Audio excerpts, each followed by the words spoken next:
Bismillah, Assalamualaikum warahmatullahi wabarakatuh. Waalaikumsalam warahmatullahi wabarakatuh. Alhamdulillah, salatu wassalamu ala rasulillah wa ala alihi wa sahbihi wa wala.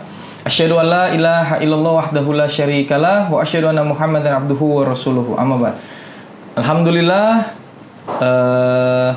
sudah lama ya saya tidak muncul karena ada kesibukan kemarin di Ambon untuk peresmian Mualaf Center Indonesia Regional Maluku. Alhamdulillah, setelah dari Ambon, qadarullah jatuh sakit kurang lebih sepekan karena mungkin kecapean itu.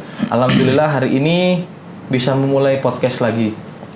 Jadi nggak usah berlama-lama, langsung saja kita ke narasumber. Kebetulan ini Masya Allah salah satu yang bisa dibilang membuat saya itu iri juga sama beliau. Masya Allah. Karena apa ya? Banyaklah cerita-cerita beliau yang banyak mungkin orang belum tahu. Mungkin orang-orang terdekat saja yang kenal sama antum yang tahu. Tapi perlu untuk saya sebarkan sebagai wasilah atau apa yang bisa saya dan tim lakukan untuk dakwah. Masya Allah. Jadi kita langsung saja ke narasumber. Assalamualaikum warahmatullahi wabarakatuh. Waalaikumsalam warahmatullahi wabarakatuh. Gimana kabar, akhi? Alhamdulillah. Antum gimana kabar, akhi? Alhamdulillah. Sudah sehat. Allah, alhamdulillah. Jadi sudah sehat. Antum sehat? Alhamdulillah. Sehat. Alhamdulillah. Allah berikan kesehatan, Masya Allah. Alhamdulillah. Jadi langsung saja antum perkenalkan diri lah. Mungkin banyak teman-teman dari Mualaf Center Sultan juga belum kenal. Gitu. Tafadhol. Assalamualaikum warahmatullahi wabarakatuh. Alhamdulillah hamdan katsiran thayyiban mubarakan fi kama yuhibbu rabbuna wa yardo. Perkenalkan ana Rofan Abu Roja. Ana salah satu mungkin teman dan ana menganggap beliau ini Koh Jeffrey adalah sahabat ana. Kita bertemu pertama kali pas gempa kok ya? Iya. Pas gempa kita ketemu di bandara beberapa kali saat mengantar dan menjemput Asatid waktu itu dan para relawan. Ya, disitulah ana awal bertemu dengan Koh Jeffrey dan selang beberapa bulan atau mungkin setahun setelah itu ana melihat beliau sangat giat dalam dakwah di Mualaf Center Sulawesi Tengah. Masya Allah.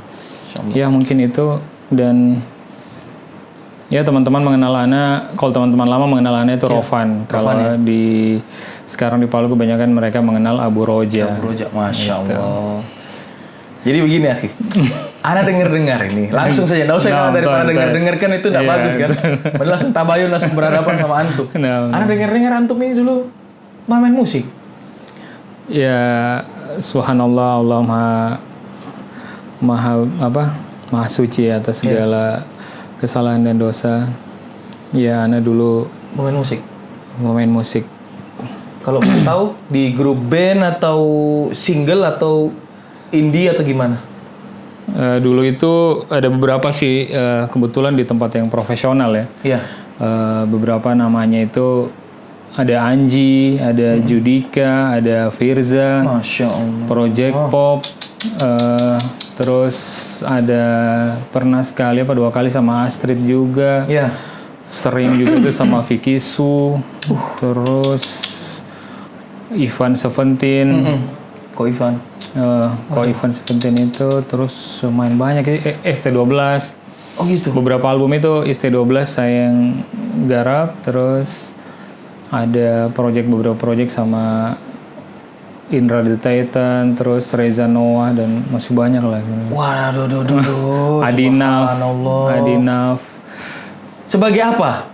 Sebagai keyboardist additional player intinya. Additional playernya. Terus player intinya lah, pemain intinya di band itu dan bukan cuman manggung ya, dalam recording juga, dalam membuat lagu, dalam ya sampai manggung gitu.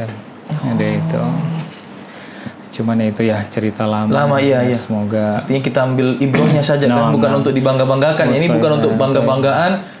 Saya ingin banyak belajar sama beliau persoalan ini. Karena belajar apa ini? Ini luar biasa beliau ini bisa betul-betul. Kalau dengar dari penyampaian beliau ini, artinya secara finansial itu kan sudah pasti tercover ya, akhi? Iya, pasti. Tercover artinya secara dunianya itu kan tercover. Nah, di masa-masa seperti ini atau dulu waktu antum itu berpikir untuk meninggalkan atau berhijrah meninggalkan musik itu, apa sih yang ada di pikiran antum? Ana mengenal awal mula Ana mengenal bahwa kita belak-belakan aja di sini. Iya, belak-belakan aja. Silakan. Awal mula Ana mengenal bahwa musik itu haram itu sekitar tahun 2017-an. 2014-an. 2014. Ana berani untuk beranjak untuk meninggalkan musik itu di 2017-an awal. 2017 awal, baik. Iya, 2014 lah Ana mengetahui itu. Ternyata di situ banyak polemik kan. Pasti pertanyaan yang pertama kali muncul itu pasti, masa sih? Penolakan pasti. Menolak ya? Menolak lah Ya pasti. fitrah sih kalau manusia nggak ngerti biasa nolak. Nolak dia pasti. Tapi Apalagi mengganggu penghasilan kan? oh pasti. Ana bilang apa ini? Iya. Mengada-ngada ini Ustadz ini gitu. Dan ceramah yang pertama kali Ana dengar mengatakan musik itu haram dari ceramahnya Ustadz Ahmad Zainuddin Hafizahullah Ta'ala. Masya Allah, Ustadz Ahmad Itu Ana semoga beliau selalu Allah menjaga beliau. Amin. Dan beberapa asatidz yang lain Ana mencari tahu sampai ketemu dengan beberapa asatidz yang lain seperti Ustadz Syafiq Riza Basalama yang membahas musik juga. Ustadz Firanda Andirja Hafizahullah Ta'ala yang membahas musik juga. Di situ prosesnya panjang itu sampai 3 tahun lah. Dari 2014 berarti sampai 2017. 17 itu pencarian. Di tahun pertama itu pembelaan pasti mencari pembela. Cari pembenaran. Bukan kebenaran ya. Bukan. Cari pembenaran. Subhanallah. Lalu cari pembenaran. Di tahun kedua sudah mulai muncul keraguan antara ini benar atau tidak ya. Iya. Mencari-cari tahu dengan tapi alhamdulillahnya Allah di situ membimbing terus mencari tahu, karena antum ingin tahu. Ana tidak mau melakukan sesuatu dengan yang setengah-setengah. Dari dulu prinsip Ana melakukan itu. Ketika ke Jakarta pun ya harus total gitu. Sudah ngerantau ya sekalian aja. Mendingan tidak berbuat daripada setengah-setengah kalau prinsip Ana gitu. Jadi ketika Ana ingin cari tahu ya Ana cari tahu sekali. Nah, alhamdulillah di tahun ketiga itu semakin bulat itu. Di tahun ketiga itu Ana merapikan beberapa kontrak sehingga Ana pamit-pamitan lah pelan-pelan ke beberapa kontrak itu label-label itu ya. Artis dan label yang Ana urus waktu itu. Gitu. Dan pasti konsekuensinya besar lah. Iya pasti. Antum sampai kena penalti nggak? Ya itu pernah ada beberapa sih yang kena penalti tapi mungkin karena hubungan Ana ke teman-teman yang lama ini memang tidak boleh dikatakan baik lah. Secara emosional dapat berarti ya, gitu. secara Jadi emosional. mereka ya ini aja ya sudah bang kalau memang itu ini ya sudah gitu kan. Kalau Masya Allah. Tapi alhamdulillah tidak ada yang sampai penalti atau apa enggak ada. Subhanallah. Artinya sekali lagi ya disclaimer, video ini kami buat ini hanya untuk mengambil pelajaran atau ibroh gitu. Bukan berbangga-bangga dengan dosa atau apa. Iya. Artinya ini kan adalah satu kesalahan yang memang harus untuk kita sampaikan dalam artian supaya orang-orang juga mengerti. Iya, dan memang tujuan ini Rasulullah SAW bersabda kan innamal a'malu binniyati wa innamal likulli imri'in ma nawa faman kanat hijratuhu ilallahi wa rasulihi fa hijratuhu ilallahi wa rasulihi wa man kanat hijratuhu ila dunya yusibuha aw imra'atin yankihuha fa hijratuhu ila ma hajara ilahi. Jadi setiap amalan itu tergantung dari niatnya.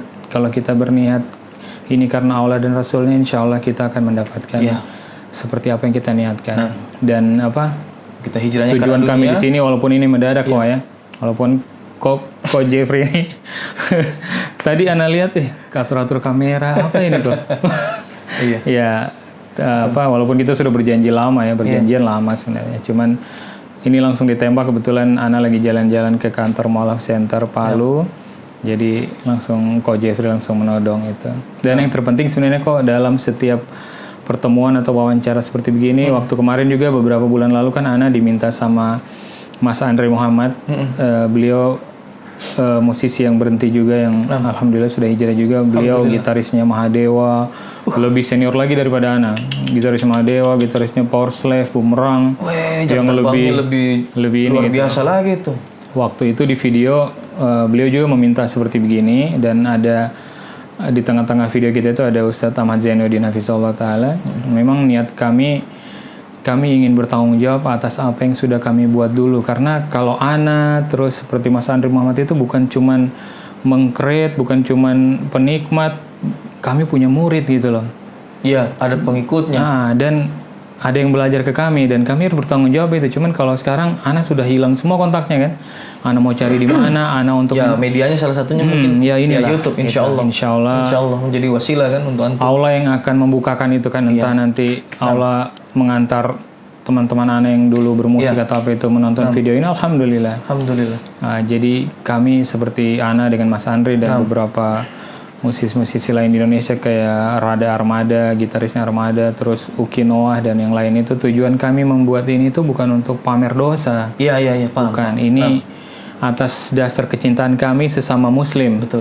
Dan atas rasa tanggung jawab kami ke orang-orang dulu yang kami ajari kesalahan ini. Iya. Kami kan harus bertanggung jawab gitu. Harus memperbaiki juga, mengingatkan. Iya, karena Rasulullah SAW kan bersabda, la yu'minu ahadukum hatta yuhibba li akhihi ma yuhibba li nafsihi. Tidaklah sempurna iman seorang muslim sampai dia mencintai apa yang ada pada saudaranya seperti dia mencintai dirinya sendiri. Nah, yang sekarang ini yang Ana cintai adalah manhaj salaf ini. Gitu. Meninggalkan musik itu haram dan ini Ana pun ingin menyampaikan ke saudara-saudara muslim Ana gitu. Intinya di situ sih kok. Bukan untuk kita berbangga-bangga ya. Iya benar. Karena Ana juga pemain musik juga. Ana lebih soe musik gereja. Oh, subhanallah. Bikin lagu juga dulu, sempat bikin lagu di gereja waktu di NTT itu kan. Alhamdulillah Allah menyelamatkan antum ya. Ya, alhamdulillah. Dan semoga Ana juga berdoa buat antum dan semoga keluarga antum juga semua bisa. Amin ya Allah. Sehingga antum bisa dikumpulkan semua orang tua di sana. Amin insyaallah. Amin. Oke, lanjut pertanyaan kedua. Iya. Setelah meninggalkan musik, antum pasti cari tempat kajian tuh. Iya. Ini larinya antum kemana pertama? Sebelum kenal manhaj salaf itu, antum kemana? Pasti dalam pencarian itu kita mungkin sudah sunatullah ya. Iya. Allah tidak langsung memberikan langsung jalan yang itu. Kita berusaha dulu ya. Iya betul. Itu tersesatnya banyak kok. Sampai anak ketemu sufi-sufi. Wah. Iya. Ketemu teman-teman anak yang kalau di band itu kan yang paling banyak teman-teman di ini ya. Di firqah-firqah yang lain, terutama sufi-sufi. Iya. Itu yang ke situ dulu sampai sufi-sufi yang bisa dikatakan kayak sesepuhnya lah. Sudah berat, berarti sudah masuk betul-betul ke dalam. Iya, gitu. Nah, ketemu manhaj salafnya langsung. Ketemu manhaj salafnya. Tahun berapa? Ikut kajian manhaj salaf itu. 2016-an kalau nggak salah. 2016 ya. 2016-an. Ana lupa itu kajiannya Ustadz siapa yang di Mall Blok M sama di Casablanca waktu itu, di Casablanca Mall itu. Ana ikut di situ karena kebetulan dekat dengan kosan kan, jadi ikut. Iya. Ana lupa nama ustadznya siapa dan semoga beliau Allah selalu jaga. Amin. Karena Ana mendapatkan kekuatan hidayah untuk meninggalkan ini salah satu dari beliau. Ya, mengikut di situ lah kok. Terus sampai akhirnya Ana memutuskan bilang ke istri, kayaknya kita harus pulang Palu ini. Karena waktu itu sama istri ke sana. Iya, karena kalau mau di Jakarta pasti Ana kembali lagi. Lingkungannya. Karena Ana belum punya teman baru kok. Oh jadi lingkungan sih berpengaruh. Iya, kalau kita. Ana belum punya teman yang kajian juga. Ana datang ke kajian itu sendiri. Nggak kuat kalau sendiri. Berat. Ana bilang ini nggak bisa, kayaknya harus kita tinggalkan ini. Nah itulah. Jadi hijrah ke Palu sini, balik 2017-an awal itu, ya itulah pasti. Mulai ikut kajian-kajian. Belum juga. masih sendiri soalnya kan, masih sendiri. Iya. Ana tidak tahu juga di Palu kajiannya di mana, nggak tahu. Sampai masuk ke masjid-masjid yang Ana lihat rame, Ana masuk. Oh iya, ikut saja lah. Yang penting dulu di majelis ilmu dulu lah. Iya, ada kajian-kajian Ana lihat, kayaknya bukan ini. Pindah lagi sampai ketemulah dengan teman-teman di Masjid Al-Amanah Palu, di situlah. Masya Allah. Awalnya Ana ketemu ada beberapa teman-teman di situ. Ya, Masya Allah, syukron jazakumullah khairan kepada teman-teman Ana yang dulunya namanya mereka di Palu Mengaji. Ya. Situlah mereka yang mengajak-ngajak. Alhamdulillah. Nah ini loh, senangnya itu kalau denger saudara-saudara tuh yang hijrah gitu dan sampai hari ini insya Allah kita sampai meninggal bisa kafah. Amin. Itu ada sebuah, Ana tuh kalau denger gini ya, terus terang kayak flashback dan jadi terharu gitu loh. Tidak mudah kita melewati banyak lika-liku yang kita lewati itu, dan memang satu sebetulnya yang kita penting itu adalah keyakinan sama Allah. Betul. Bahwasanya apa yang Allah janjikan itu kepada umatnya itu pasti dia tunaikan. Pasti Allah itu akan tunaikan. Tidak mungkin tidak. Pasti Allah tunaikan. Hanya masalah waktu sebetulnya. Sahih. Hanya masalah waktu. Dan ini selalu saya ketemu teman-teman hijrah tuh selalu ceritanya itu dari hal yang tidak mungkin menjadi mungkin. Iya. Menjadi yang tidak bisa menjadi bisa. Sekarang juga antum kan lagi kuliah di alhamdulillah memang Masya Allah. Nasihat beberapa asatid ketika berhijrah itu kan harusnya belajar. Nah. Yang terpenting dalam teman-teman ketika meyakini sesuatu agar kita bukan cuman ini ya. Ini untuk nasihat buat diri sendiri juga. Buat anak juga, buat anak pribadi. Nasihat para asatid itu Masya Allah sangat menempel di dada ana gitu bahwa ketika hijrah itu bukan cuma masalah ganti baju kok. Iya, betul. Kita harus belajar. Saya setuju. Begitu. Seperti antum juga ketika masuk Islam, ya tidak bisa cuma masuk Islam toh. Iya, harus belajar. Gitu. Harus tetap belajar. Minimal kayak belajar sholat yang inti-intinya gitu. Iya, benar. Ketika memutuskan untuk hijrah, alhamdulillah Allah memberikan anak kekuatan dan kelonggaran waktu sehingga anak masih bertahan sampai sekarang di Mahat Tolha di Unismu Palu itu. Sekarang alhamdulillah sudah masuk, insya Allah masuk di mustawa Robi, mustawa terakhir. Masya Allah, dengan belajar itu semakin banyak, semakin kuat ternyata, kita. Semakin kuat dan semakin kuat. Ternyata banyak yang kita tidak tahu juga. Ternyata ilmu agama ini dalam sekali. Dalam sekali. Dan luas. Insya Allah. Itu memang para asatid menganjurkan kita untuk belajar itu penting sekali.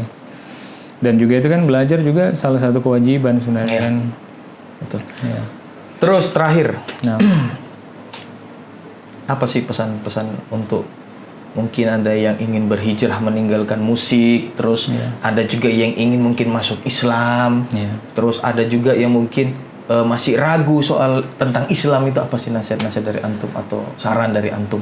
Bismillahirrahmanirrahim. Assalatu wassalamu ala nabiyana Muhammad. Kembali lagi bahwa kami ini bukan ustadz, bukan orang berilmu. Kami hanya menyampaikan apa yang kami tahu dan cuma nasihat ana, dan ini ke nasihat pribadi juga. Ketika kita menemukan sesuatu yang salah atau benar dalam agama ini, ketika itu benar, mau itu pahit atau apa, berusaha pegang dia. Ketika jangan ditolak dulu berarti ya? Jangan. Okay. Kalau prinsip ana begitu, ketika menemukan sesuatu berita yang seperti dulu ana menemukan bahwa musik ini haram ini, ana tidak langsung lepas itu. Nggak langsung ditolak gitu enggak? Ana pegang terus ana simpan dulu. Ana tidak kasih keluar, istilahnya ana tidak keluarkan dia dari ruangan kamar ana.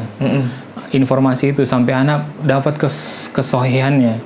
Ketika dia salah ana buang. Oh iya paham. Gitu. Paham. Jadi mungkin kita perlu mengambil, ada beberapa dulu buku yang pernah ana baca, ana lupa judulnya.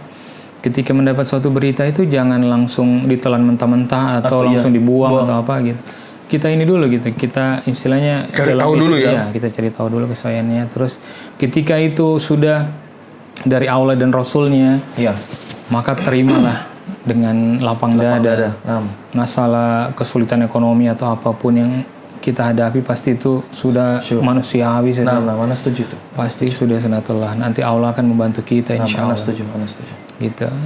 Dan yang terpenting juga terutama tentang musik itu, teman-teman ana yang ana cintai karena Allah, dimanapun antum berada, ketika mendengarkan ini, tinggalkanlah musik, tinggalkan. Sumpah tidak ada gunanya. Tidak ada gunanya. Karena Rasulullah SAW telah mengabarkan ini 1400 tahun yang lalu bahwa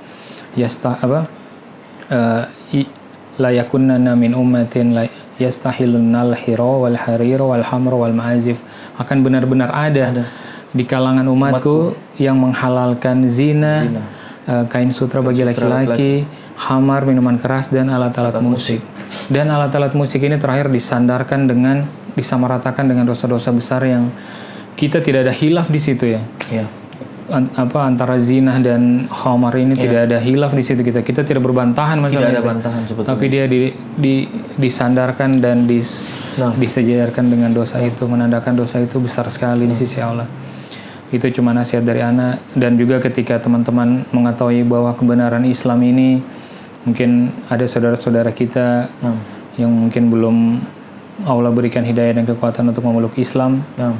Ketika antum melihat ini suatu kebenaran, pegang itu. Nah. Walaupun seberat dan setajam apa gitu ya. Iya. Itu aja kok mungkin. Ana berprinsip itu aja sih. Iya. Ketika suatu itu kebenaran ada, kita mohon pertolongan kepada Allah agar kita diperkuat untuk memegang sunnah itu sampai akhir hayat kita. Amin. Sampai kita mati lah insya Allah ya. Amin. Bisa istiqomah. Amin. Oh iya, satu lagi. Hampir Anda lupa. Ah. Antum sekarang kelola yayasan kan? Masya Allah. Masya Allah. Yayasan apa namanya? Yayasan Lentera Salaf Palu. Lentera Salaf Palu. Lentera Masya Salaf Allah. Palu. Jadi kalau Atas Instagram apa namanya? Lensa Salaf. Lensa Salaf. Lensa Salaf. Jadi itu banyak kajian-kajian rutin dari para satis kita di Kota Palu. Alhamdulillah beliau aktif sekali. Masya Allah. Jadi bisa nonton di kalau YouTube-nya apa sih? Lensa Salaf juga. Lensa Salaf. Lensa semuanya medianya Lensa Medianya Salaf. Lensa Salaf. Dan yang perlu teman-teman Mualaf Center tahu awal-awalnya Yayasan Lentera Salaf itu setelah dari izin Allah Subhanahu wa taala yang banyak menopang kami itu adalah beliau. Waduh, buka Masya kartu Allah. beliau, Masya Allah. Semoga Astagfirullahaladzim. Masya Allah, ini semoga menjadi Amin, amin, ya Allah, amin. Ana berharap persahabatan kita sampai di akhirat. Amin ya Allah, amin. Saling mengingatkan, amin. cari anak kalau antum ada di surga, cari anak. Antum yang cari anak nanti. Sama kan? saling Insya mencari, Allah. insya Allah. Soalnya antum kan mualaf masih bayi. Aduh, belum lah. Masih Banyak coret-coretannya nih, ya Allah. Allahu Akbar. Masya Allah. Insya Allah. Jadi YouTube-nya itu Lensa Salaf, Instagram-nya juga Lensa Salaf, Facebook-nya juga Lensa Salaf. Jadi semua kalau mau, pokoknya banyak sekali kajian-kajian yang insya Allah sangat bermanfaat. Dan saya merekomendasikan untuk orang-orang yang sedang bingung soal dengan fitnah-fitnah dunia pada saat hari ini. Ayolah kita kembali kepada pemahaman yang benar. Karena memang tidak bisa kita masuk surga jika pemahaman kita itu tidak benar. Ya. Pasti tidak akan masuk. Itu ibarat kunci kan ada gigi-giginya.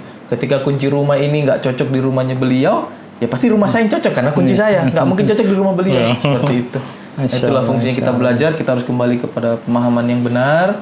Dan semoga apa yang saya dan Abu Roja lakukan ini, apa yang kami perbuat ini, semoga Allah mencatatnya sebagai amal kebaikan. Amin, amin, amin. Dan demi Allah, niat kami hanya untuk sharing, tidak ada niat untuk menggurui karena kami bukan ustadz. Iya, Kami pasti. bukan orang yang ahli ilmu, kami hanya ingin sharing apa yang sudah kami dapatkan dulu ketika kami tahu itu salah, dan kami alhamdulillah hari ini Allah memberikan kesempatan kepada kami berdua untuk meninggalkan hal-hal yang memang dilarang dalam syariat Islam ini. Tujuan kami ingin menyampaikan, tidak ada lebih. Jadi mungkin demikian akhi. Iya, nah. Ya, insya Allah. Saya tunggu undangannya di studio beliau. Kita undang balik nanti di Insya Allah. Elsa Studio ya. Di Elsa Studio. Keren sekali nama-namanya. Ada Elsa, Lensa, Masya Allah beliau nih. Masya Allah, Masya Allah. Masya Allah. Jadi mungkin begitu. Jangan lupa dukung YouTube Lensa Salaf. Dan Mualaf YouTube Center Mualaf Sultan. Center Sultan. Insya Allah. Jadi agar supaya bisa juga menopang dakwah di Palu khususnya Sulawesi Tengah. Demikian yang bisa kami sampaikan. Jazakumullah khairan. Barakallahu fikum. Assalamualaikum warahmatullahi wabarakatuh. Waalaikumsalam warahmatullahi wabarakatuh.